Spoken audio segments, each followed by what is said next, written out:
Bitcoin is going nuts right now. Donald Trump, all he had to do was win the election and start dealing with a couple people that's pro crypto. Crypto is going up right now. People are becoming rich again from cryptos that have been lying dormant for years. Bitcoin, they say, will probably pass $100,000 per coin before November is over. It's just so crazy to me. What's going on, Chaz? I seen your name was in the drawing, so I appreciate that. You didn't end up winning, but your name was in it though. Shout out to you. The reason it's so crazy to me, right? I'm gonna tell you how you can get involved with crypto. You get involved with crypto, first of all, by learning about crypto. This is a question from Brina. You got to learn about crypto, first of all. But there's so much of it, you really can just focus on the big ones like Bitcoin, Ethereum, stuff like that. Just a couple big ones, right? You get you an account on something that's simple to use, like Coinbase or Robinhood or something like that. And you just put a couple dollars in and just watch it for a few days. Just see what's going on, see how it moves and everything like that. And then as you grow in your crypto journey, you'll get more and more into it. I don't know if y'all ever paid attention. Sometimes I wear a hoodie that says FAM on it, FAAM, with like a green and red logo over top of it. I was part of a crew of people, team that started our own cryptocurrency a couple years ago. But we just so happened to start a cryptocurrency right when it was about to crash. So it was terrible for us.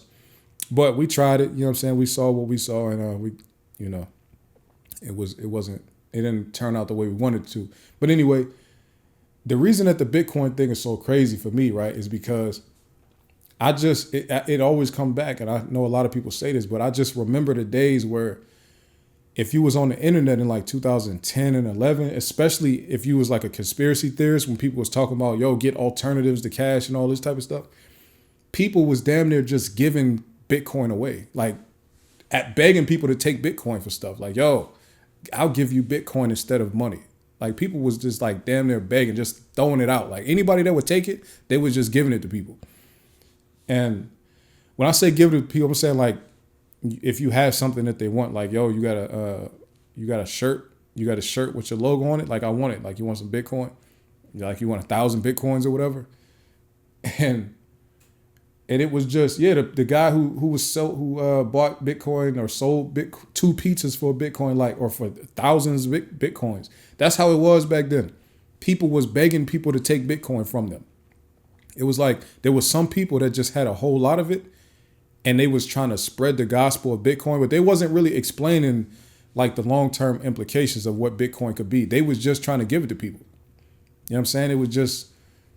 It wasn't like an educational thing at all. It was just like, you want to buy some drugs on the internet? Here's some I got some Bitcoin for you. That's how it was really being used for a long time. You know what I'm saying? They were just giving it. Go Roro said, do you have additional info about crypto? Yes, they were giving. What you mean by additional info? Like, there's a lot of different coins. I got a Coinbase account. I have some Anchor. I had like a tiny bit of Ethereum. I had I still have them, a few different coins. Now, Young Films. People don't talk about that era a lot, but it was like just, especially like I said, especially if you was in like the conspiracy theory world, if you was watching Alex Jones back then, or anybody that was into that type of stuff, and you was hearing about Silk Road and what they was doing, getting it off on the internet, like Bitcoin was everywhere. It was out there. You still had that coin up, FAMUSD, FAMcoin. I was just talking about that. It's out there in the world, but we don't service it anymore because the value went in the toilet, and we didn't have a big enough budget in our team to like maintain using it or doing anything. We actually gave partial refunds to pretty much anybody who signed up for the refund, or not partial. We gave refunds to the people that hit us. Like we was trying to find the people who bought so we can give them the refunds and all that type of stuff. Brina, is it too late to jump in? No. The thing about Bitcoin is just one of many coins, and they are looking at Bitcoin to kind of replace the dollar. But there's other cryptocurrencies out there that have different functions. So you don't just have to replace the dollar. You could just do other stuff too. So again, like I say, I just say Oh, how to safely purchase? The way you safely purchase is to go to an app that is trusted by many, many, many people. That's why I say Robinhood and I say Coinbase. If you go to one of these little sketchy apps or whatever, then you can't always trust it. If the app is not making you do a lot of verification of who you are, you probably don't want that. You want to make sure your crypto app is verifying who you are for beginners and stuff like that. Now, if you're an advanced person and you want to just hide all your money and stuff like that, then you do things like, have a wallet that's like unattached to the internet. Stuff like that is very advanced type of stuff. Yeah, you don't own it on the app. But I'm saying for beginners, right? For beginners, you want to start out in these apps that are easy to use with good interfaces and stuff like that, because it'll help you like visualize what's going on. There's a lot of good charts and graphs, and you can look at data, right? Yeah, you need a wallet. You can look at everything and it looks visually appealing so that you can like kind of keep up with what's going on. As you get more advanced, that's when you can start to say, okay, I want to manage my own wallet and I'll transfer my coins from this managed app over to my own wallet. And you can put your wallet on a hard drive. You can put your wallet on an encrypted hard drive and unplug that thing.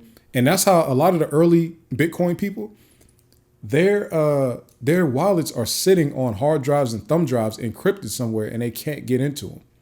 So that's like a big thing. And that's why Bitcoin has so much value. There's so many lost coins out there that can never be recovered. You understand? So that's kind of helping with the value if you understand that whole supply and demand thing, right?